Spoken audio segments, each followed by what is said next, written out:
I made a mistake. You know, that's what I thought at the time. I knew that this was for real. When I was up in that bed, I thought about my kids, and I thought about that stupid ass decision that I had made, and that was a real hard one. Well, I could talk about the torture pretty much, because you know I was awake through most of that. At this one time when he hooked these cables up to my testicles, and you know I was naked, and I'm not worried what he was doing. He stepped back and he touched these wires together, and I flipped and flopped them all over the bed. That kind of woke me up. He shocked me. He was electrocuting me, and then at the same time he was taking Polaroid pictures. And at that time I just fake passed out after he turned it off once, and he was done. And then he came immediately and put a potato sack over my head and kind of closed it like that. And so my hands were tied here and my feet were tied, and I breathed through my mouth, okay? And he already had a wash rag in my mouth and a piano wire tied with piano wire. And I wasn't able to get no oxygen at all, so I was more or less in this position. And I was trying to rip the potato sack off, and that's when he came in. And that's when he went in, he flew into it. He just ripped that thing off, and he jumped on my chest. He had an iron bar like that, and he just he was trying to just strike me in the head, and it seemed like it was for about 5 minutes. And, you know, I was like this, and you know, he was trying to hit my head, and I was deflecting him on with my hands and stuff. When he got done with that, he disappeared for a while. He came back again, and he started digging this. I thought it was a clothes hanger or something. He was just trying to dig it in my ears. He was just stabbing it in my ears. That was one of the scariest things that he had done, because, you know, jabbing in my ears, I didn't get no injuries from that. I don't see how. But then he disappeared again. He came back, and he injected a hypodermic needle in my throat, all the way around my vocal cords, and with Drano. He took some Q-tips. He came back in, and he stabbed him in my eyes with some bleach. He had dipped the Q-tips with some bleach, and he was stabbing him in my eyes. After he did all that, I was pretty much messed up, and I think he injected me with some more animal tranquilizers after that.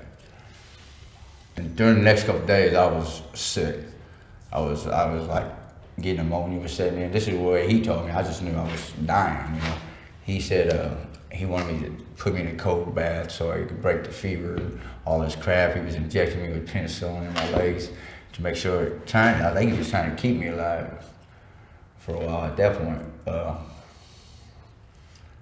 I think his intention was with the torture was to break your will, and you know, you would just not give him no problems. The only time I ever got up, he would allow me to get up, was when I had to go to the bathroom to do number 2. Okay, he on in the bed. That's what he said. And when I had to take a bath one time, and he wanted me to shave one time. Okay, my eyes were swollen up like golf balls. I couldn't see out my eyes, and I couldn't talk, and my arms was at least twice the size from being no movement in them. There's no blood flow or nothing like that. You know what I'm saying? It's hard to be a man and say shit happened to you like that. So really what brought me a couple of times from his sexual shit was just passing out, acting like I was so sick. You know, I'm not trying to say he had a heart, but you know, I guess he just didn't want me to die at that time. So I was not a male prostitute. I was addicted to drugs at the time. His line was, you get high, okay? His line was, you get high, I got some Valiums, and you know, at the time I didn't have cigarette money. And so I'm thinking, well, what, maybe I could work this dude for something. And you know, you looked at Robert Berdella, he didn't look gay, you know, so it wasn't even nothing like that going on. And at that time I had a choice to get dropped off, maybe, or to go that way. So, you know, unfortunately I took the wrong way. I can tell you what led up to the escape. Like I said, the first couple of days I was unconscious, and you know, I couldn't really see nothing.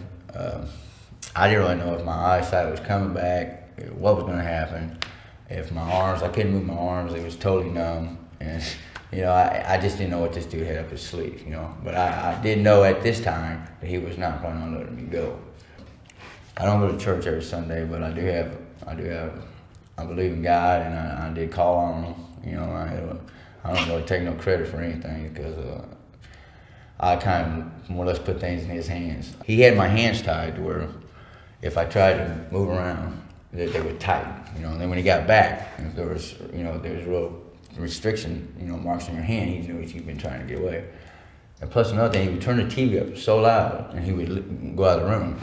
I didn't really know if he had left, if he was really left the house, or if he was watching me to see what I was trying to do. And I believed everything he said, okay?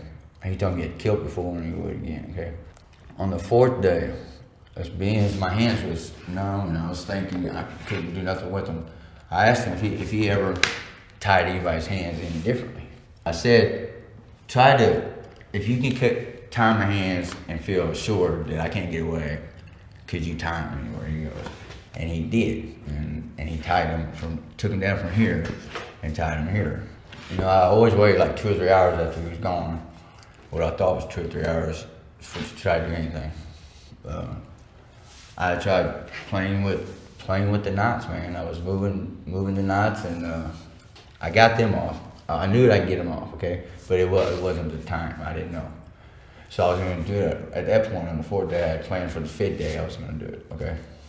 The next day, he went ahead with the regular schedule. We did everything. Asked me if I had to go to the bathroom, and I said no. But while I was talking to him, he had some matches, because he always gave me a cigarette, right? You know, before he left. I smoked a cigarette, and he always took the matches away. And he was standing there, and he threw them down just kind of by the table. I kept his attention talking to him why he didn't remember to pick the matches up again. You know, I don't know why, but that's what happened. I already knew I was gonna have to burn the ropes with the matches. So after I got them loose, I could have reached down and touched my feet but there was the bedpost was a metal bedpost, and I was so freaked out in my head that I thought he had booby trapped the metal. You know what I'm saying? I actually thought I was gonna get shocked or electrocuted if I would try to touch the metal. I said, that is why I burnt the ropes. And after I got that loose, it was just like a fast panic, man. Like, I didn't know shit about the window, because the window was covered by a big picture. I didn't know if it was gonna open. I didn't know if he was in the downstairs. I didn't know how much time I had. I really didn't even know how high I was up or anything. Or I surely would try to look for my clothes before I went out. You know, that's the fear. Once I knew that I had committed to untying the ropes, you know, I just knew it was all or nothing. And so the adrenaline building, man. I just got up, raised the window, and I was happy that it came all the way up. And I looked down. All I remember seeing a dog dish right there below on the sidewalk. And I was thinking, damn, I'm gonna jump down there and get attacked by these dogs. So I crawl out and I'm hanging. I was gonna try to jump over to the fence. The next yard was, appeared to be about this far on the sidewalk. It was all divided. I was gonna jump over to the next, where the grass was. I was gonna try to get a little sway going and jump over there, but